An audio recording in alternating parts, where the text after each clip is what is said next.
We know that it's wrong to take the life of any other being, living beings.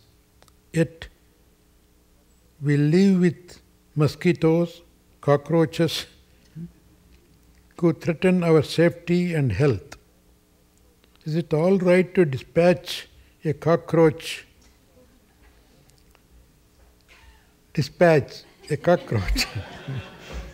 with a wish for a better life next time? Or is it always wrong to kill?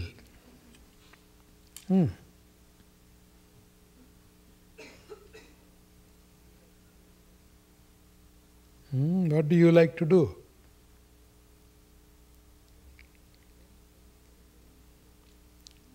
Prevention is better than cure.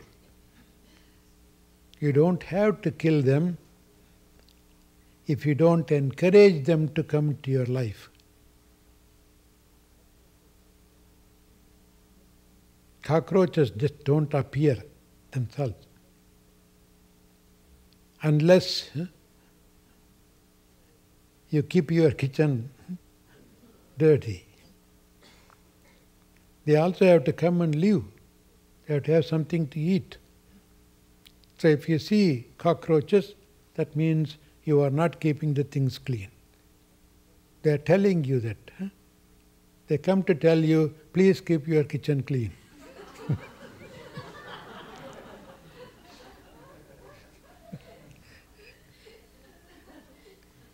Mosquitoes also are like that. Don't keep, throws things out and have puddles here and there, stagnated water. How can they thrive if the place is absolutely clean? So instead of blaming them, take the message from them and try to keep it clean. And with all that, if they come, just tell them not to come and bother us. With all that, if everything fails, all right. Wish them for a better life. Dispose them. That's the final. Sama, Dhana, Bheda, Tanda. The scripture recommends that. First bribe them. Dhanam. Sama, say nice things. Sing to them. Dhana, bribe them. That means throw them something somewhere and you go there. Leave us here. Bheda, if you come and keep on doing it, I'm going to destroy you. Give them a warning. And all the three fails, then give them danda. So it's not, we shouldn't become fanatics about not killing. Of course, we do kill constantly. Even the so-called ahimsa murtis, the personification of ahimsa, they also have to kill to survive. As you know, if you drink even one drop of water, ask the doctor, they'll tell you, in that one drop of water, there are millions of animals. Are you not killing them? If you breathe in, all the bacteria that goes in, gets burnt, comes out as carbon dioxide. So if you really don't want to kill anything, you should not eat, should not drink, you should not even breathe.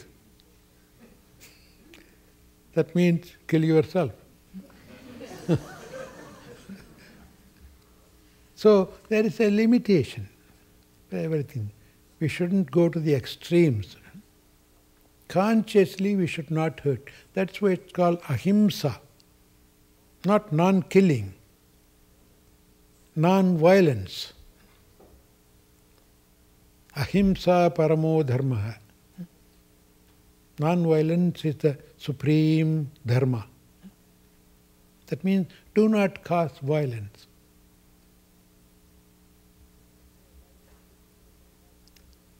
So make your life possible with very little violence, if at all. There is, certainly. Even vegetarians have to destroy some of the vegetables. But unfortunately, with vegetables you don't destroy them completely. Even the rest of the stems and other things you throw, they grow into. Again, spinach, if you take all the leaves and throw the stem, plant the stem, it comes up. Potato, eat one half, cut the other half into 10 pieces and plant them, you will have 10 potato plants. You can't do that with your goats and fish and chicken. Oh, I only want the thigh soup for the soup. I can plant the legs and head. I let them grow into another goat. No. So that's what. Be honest to yourself. You are not doing it for others' sake. Nobody is forcing you to do this. You have to feel free. And if you live a life of non-violence, you get blessed by all those lives. Kollan pulalai maruttani kaihuppi ella uyirum tozhum. The person stays total vegetarian, not to kill anything, and not to eat meat. Kollan pulalai maruttan. He will not kill, he will not eat. That means killed by somebody. If he makes his life like that, all the animals in the world will recognize him right away. And they will have no animosity towards you. They can feel the non-violent smell in you. No animal could be even called a wild animal. Sometimes in the natural stories and things like that, they say wild animal, wild animal.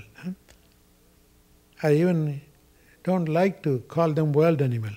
If at all there is a wild animal, it is we.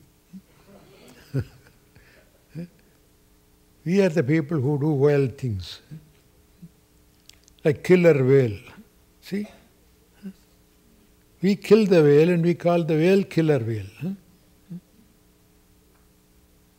No animal purposely comes to hurt us. They all live abiding by the nature's law.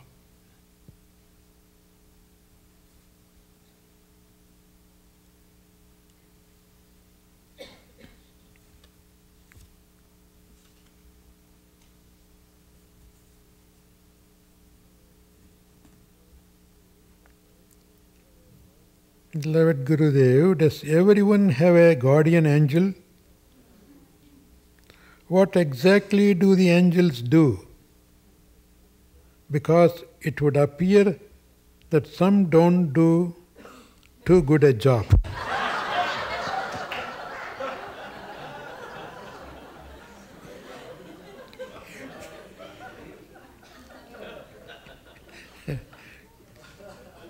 Well, maybe you picked up the wrong angel. Angels doesn't mean always good. There may be bad angels also, like you.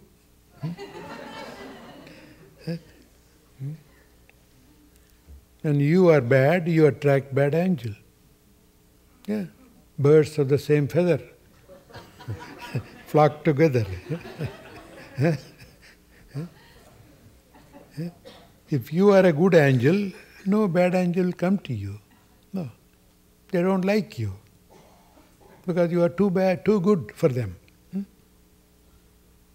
So you be good, you will always attract good angels and they will never do wrong things to you. After all, what is angel? Maybe Amma could tell me. Angel. Who is angel?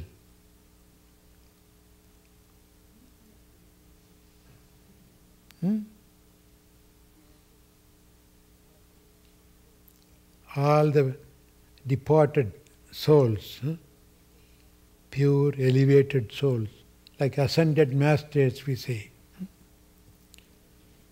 Unfortunately or fortunately, it seems to be all the angels are women, right? There can be male angels also. Oh, yeah, Jyoti will know more of angels. There are male angels also? Oh, good. Oh, I see. See, that's what. We call them ascended masters. All the good souls who left the body and who are still there in a different level, they are there to guide you. Sometimes you ask for them, they will come and guide you. Sometimes, even without your asking, if you become fit to be guided, they will come and guide you. They don't have to be always asked for. But again, as I said in the first question, do not depend on them always. You can become an angel yourself.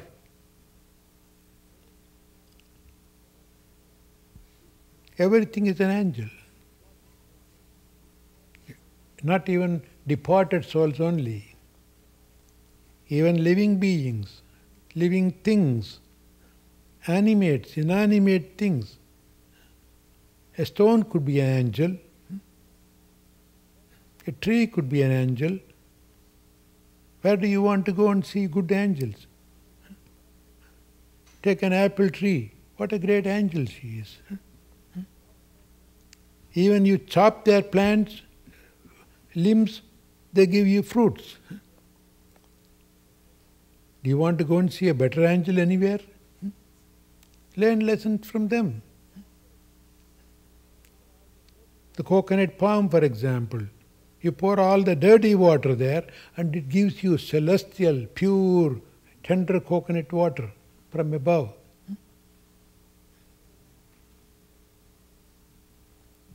So they are living angels right in our midst itself, which you can see, touch and feel and learn lessons from. That means if only you are ready to learn, anything and everything can become your angels. You don't have to be always looking for some celestial, invisible angels. The entire nature is ready to guide you if you really look for guidance.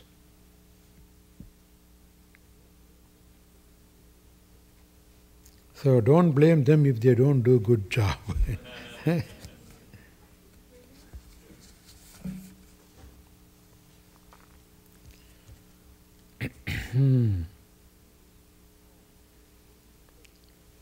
Hari Om. This morning, with full faith, I prayed for a healing in a certain area. The chronic symptoms immediately went away. Ah, great. Several hours later, they came back.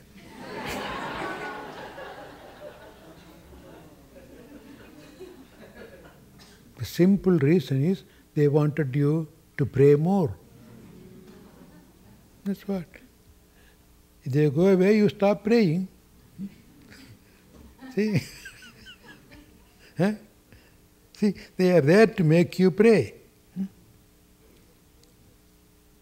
Do you know that story of Kunti, who wanted pain, nothing but pain?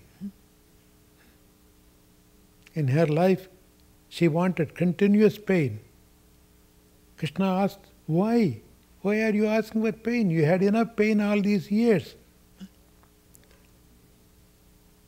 And her answer was, because of the pain, I have been thinking of you. Constantly I remembered you. I prayed for you. But now the pain seems to be gone, we begin to forget you. So, it is the pain that makes me think of you, pray for you always. So just once you pray, and if the pain goes away, you don't feel comfortable. Ask for the pain again. So, until you don't need the prayer anymore, because prayer is what lifts us up to the very high level. Prayer is sincere asking. If you don't believe in even a God and you pray to God, it can be interpreted as a very powerful, conscious self-assertions. You can call that a prayer. Because you want to become something, or you want to get something.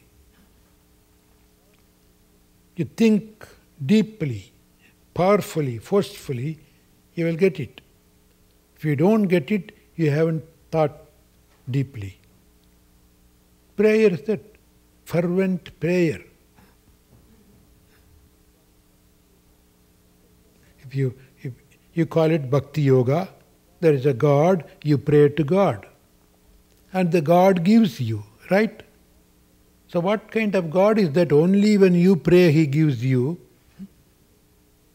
Somebody else didn't pray, He refuses to give. And we say, all are God's children. Huh?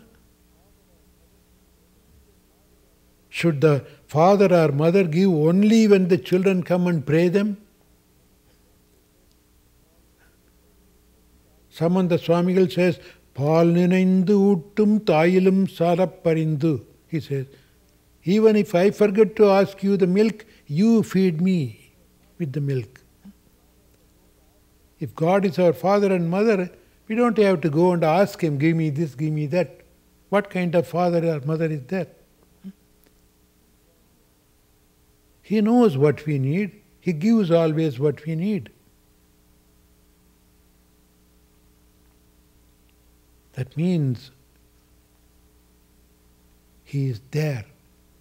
It's up to you to get it. We say He gives me. The sun gives me light. But to Him, He didn't give the light, we say. Does it mean that sun refused to give him light? No. He closed all his windows and doors. He's sitting inside and saying, sun is not giving me light. As I said in the very beginning, nature doesn't know how to give or take. It is there. So by your actions, you receive it. Thiruvalluvar, in Thirukkural, he says, Enniyar enniyangu eiduvar, enniyar thinniyaraga perin. A person will get whatever he wants if he only wants it seriously, deeply, without any doubt in it. You all said that in the 60s. You want it, you got it. Didn't you say as hippies? There are no more hippies. I think you have forgotten all that. Oh, sweet, sweet people now. In the 60s, all the hippies used to say that. You want it, you got it. What, Parameshwari, you tell me. See? So that means what? If your want is deep, strong and sincere, that is faith. I have to get it, and I will get it. Faith in yourself.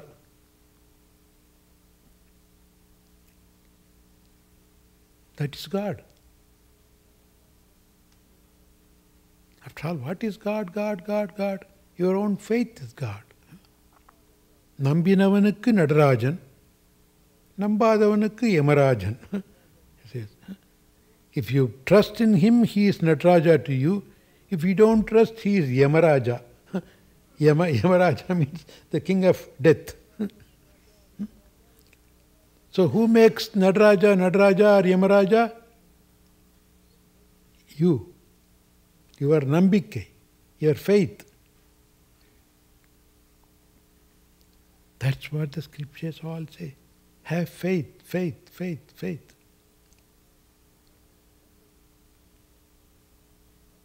It's not that somebody gives you something. God at the altar gives you something. No. Your faith in the name of God. You put your faith in something else. That something also will give you the same thing.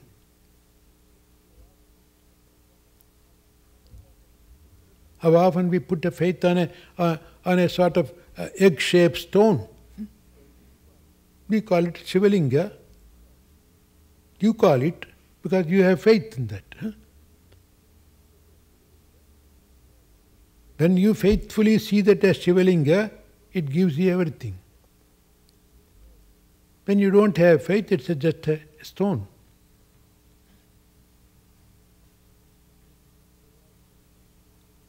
That's what the great Sittas, Sivakiyar once said. Kovilavadedada, Kulangalavadedada, Koilum Kulangalam, Kumbidum Kulamare, Koilum Umule, Kulangalam Umule. What a great word is that. Hey, what stupid fellows, fools, going round and round the temple and taking bath in holy tanks.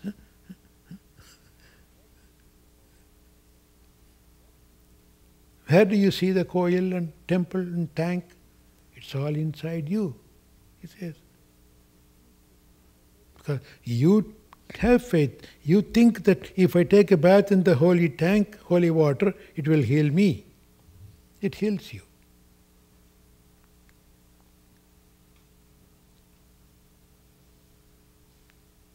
So that is what ultimately it is, your faith, your faith.